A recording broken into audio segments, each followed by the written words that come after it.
Título: Nochebuena del jugador. Autora: Emilia Pardo Bazán. El vicio del juego me dominaba. Cuando digo el vicio del juego debo advertir que yo no lo creía tal vicio. Ni menos entendía que la ley pudiese reprimirlo sin atentar al indiscutible derecho que tiene el hombre de perder su hacienda lo mismo que de ganarla. De la propiedad es lícito usar y abusar, repetía yo desdeñosamente burlándome de los consejos de algún amigo timorato. No obstante mi desprecio hacia el sentimiento general, procuraba por todos los medios que en mi casa se ignorase mi inclinación violenta. Habíame casado, loco de amor, con una preciosa señorita llamada Ventura. Estrechaba más nuestra unión la dulce prenda de un niño que aún no sabía, si yo le llamaba, venir solo a mis brazos. Y por evitar a mi esposa miedo y angustia, escondía como un crimen mis aficiones, sorteando las horas para satisfacerlas. Precauciones idénticas a las que adoptaría si diese a mi mujer una rival, adoptaba para concurrir al casino y otros centros donde se arriesga, al volver de un naipe, puñados de oro, e inventando toda clase de pretextos, negocios bursátiles, conferencias con amigos políticos, enfermos que velar, invitaciones que admitir. Cohonestaba mis ausencias y explicaba de algún modo mi agitación, mi palidez, mis insomnios, mis alegrías súbitas, mis abatimientos, la alteración de mi sistema nervioso, quebrantado por la más fuerte y honda tal vez de las emociones humanas.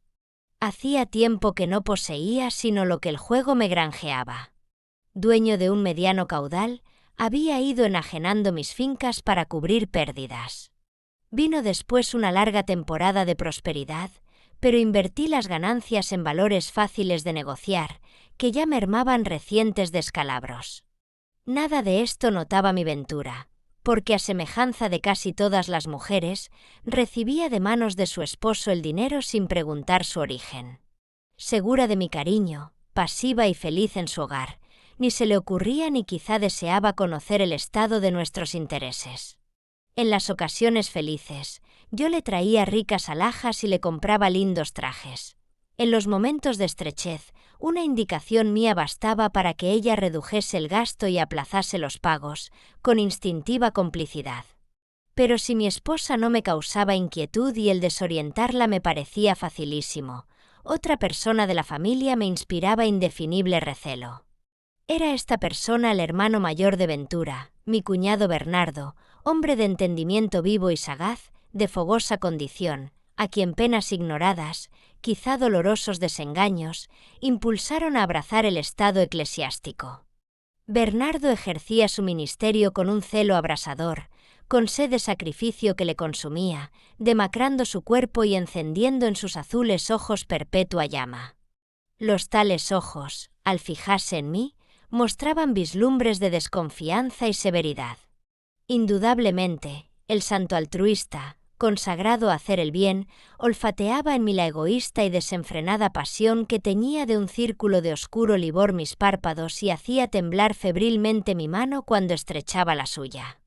Una desazón, un desasosiego parecido al del que con ropa sucia arrostra la luz del sol en un paseo concurrido, me asaltaban al encontrarme frente a frente con Bernardo. Este, que vivía fuera de Madrid, absorbido siempre por empresas de beneficencia, fundaciones de asilos y asociaciones caritativas, solo venía a vernos 2 veces al año, en Pascua de Resurrección y en Navidades. Acercábase precisamente esta solemne época del año, cuando la suerte, que ya se me había torcido, comenzó a mostrarse airada contra mí. Soplaba la racha negra, y soplaba tan inclemente y dura, que me arrebataba mis esperanzas todas. Fallaban mis más laboriosas martingalas, se malograban mis golpes de habilidad, mis corazonadas se desmentían y naipe que yo tocase era naipe funesto.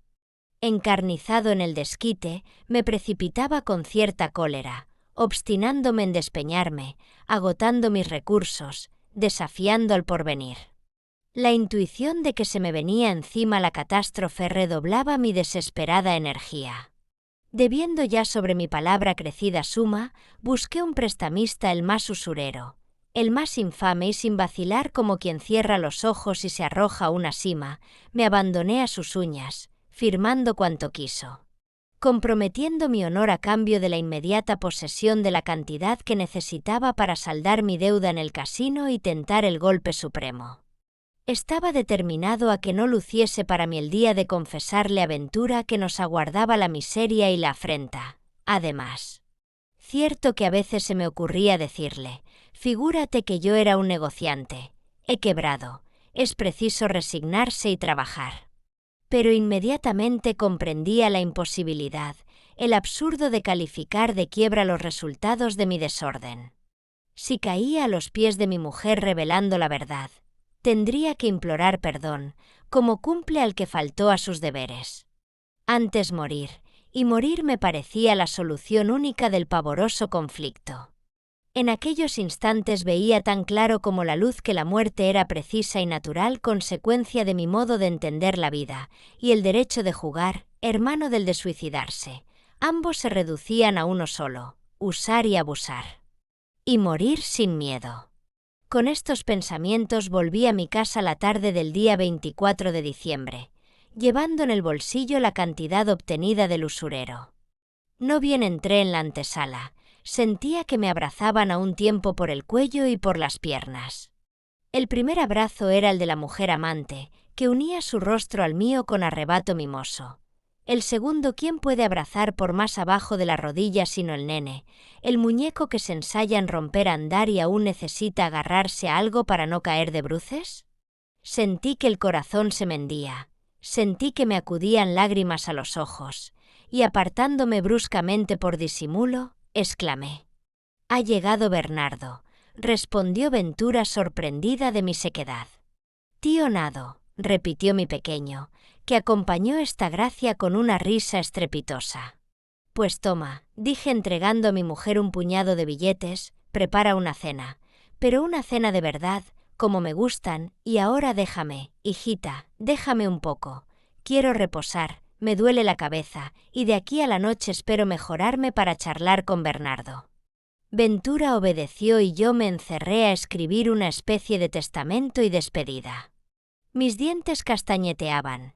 Concluí la tarea, registré mis pistolas, las cargué, me eché sobre el sofá y fumé nerviosamente cigarro tras cigarro hasta que Ventura, solícita, vino a avisarme para cenar. Era temprano porque el niño no podía faltar a la mesa en noche semejante y su madre evitaba tenerle despierto hasta las 1000. Nos dirigimos al comedor iluminado por bujías rosa, alegrado por la blancura de los manteles y el destellar del cristal y de la plata. La sopa de almendra humeaba suavemente y trascendía a gloria. Las frutas raras se apiñaban en el centro de mesa, reflejado por una luna de espejo circundada de rosas tardías. En las copas reía ya el sauterne amarillo, y mi mujer, engalanada, compuesta, sonriente, con el rizado pelo algo fosco y las mejillas rubicundas, se acercó a mí y murmuró acariciándome con la voz: «¿No saludas al forastero? Ahí le tienes». Abracé a Bernardo y empezó la cena, animada al principio por las genialidades del nene y las coqueterías de Ventura, empeñada en que alabase su tocado y tan resuelta a conquistarme, que hasta apoyó sobre mi pie el suyo chiquitín. Sin embargo, languideció la conversación bien pronto. No era difícil notar que Bernardo y yo estábamos pensativos.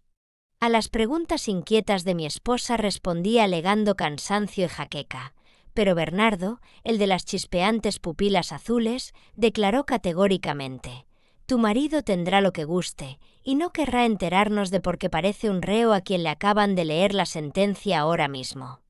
Pero lo que es yo, estoy así porque me da vergüenza cenar tan bien, con salmón y ostras, y langostinos y vinos añejos, y no poder ofrecer a algunas familias pobres, ya que no estos festines de lúculo, al menos el pan del año, el fuego del hogar y ropa con que abrigarse las carnes». El apóstol enseñaba que los cristianos no deben encerrarse para comer manjares suculentos. Nosotros nos saciamos de cosas ricas, y vamos a brindar con un champaña que ya lo conozco de otras veces. Cliquot, mientras los pobres. No puedo evitar esto, ni vosotros podéis. pero allá dentro hay un rincón de mi alma que llora. No acierto a remediarlo. Decir esto el sacerdote y cruzar por mi imaginación el chispazo de una idea fue todo uno.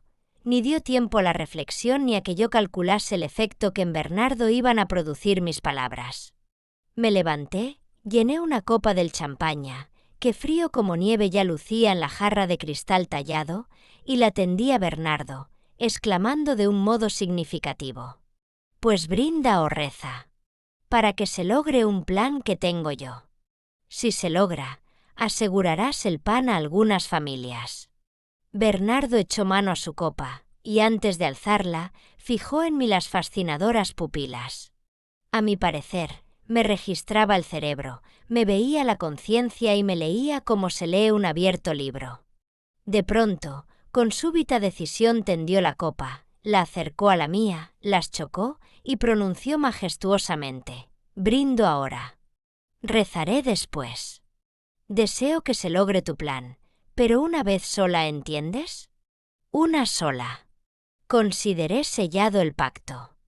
En mi superstición de jugador lo había ensayado todo, gitanas y médiums, amuletos y pueriles conjuros, todo, excepto el interesar a Dios por el cebo de la caridad, partiendo mis ganancias con el árbitro supremo, cuya previsión sirve al ciego azar de invisible lazarillo. Poner al cielo de mi parte. Sí, porque el cielo tampoco podía querer que yo ejecutase la resolución postrera y definitiva, la única que cortaba el nudo infernal de mi destino. Así que terminó la cena, me levanté, alegué una excusa, dejé a Ventura malhumorada y a Bernardo meditabundo, y salí desalado a jugar, no ya el dinero, sino la honra y la existencia que en aquel momento me parecía tan seductora, tan digna de ser vivida. Entre los halagos de una mujer enamorada y la luminosa sonrisa de un querubín que me pedía protección y ayuda para andar, cogiéndose a mis piernas. Por las calles se oía tumulto de gentío, repique alegre de panderetas, rasgueos de guitarra. En las casas, la luz se filtraba delatando la reunión de los que se quieren en íntima fiesta. Y yo pensaba, mientras el coche que había tomado a mi puerta iba rodando hacia el casino: «Simarro, esta es mi Nochebuena última. ¿Sabéis lo que se llama una suerte desatinada, increíble, loca? Pues así la tuve yo desde el primer instante.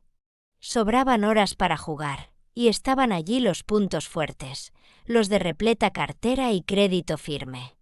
Sin tregua los arrollé, no recuerdo vena igual, parecía cual si viese al trasluz las cartas que iban a salir o un poder invisible me dictase la apuesta. Como si Dios se esmerase en cumplir el pacto, mi vena aumentó desde que sonó la medianoche.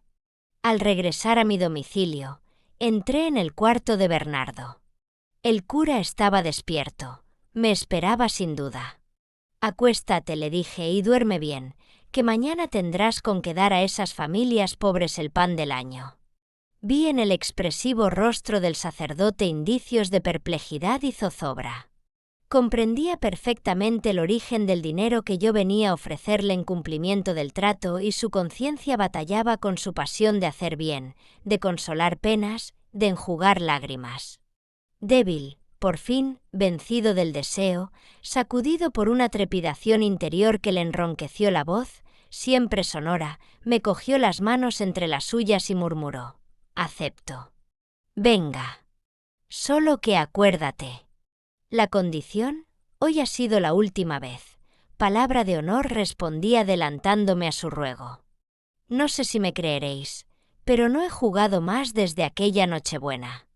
Al principio se me crispaban los dedos y la cabeza se me desvanecía con el ansia de volver a probar las amargas delicias del juego. Después, poco a poco, vino la calma.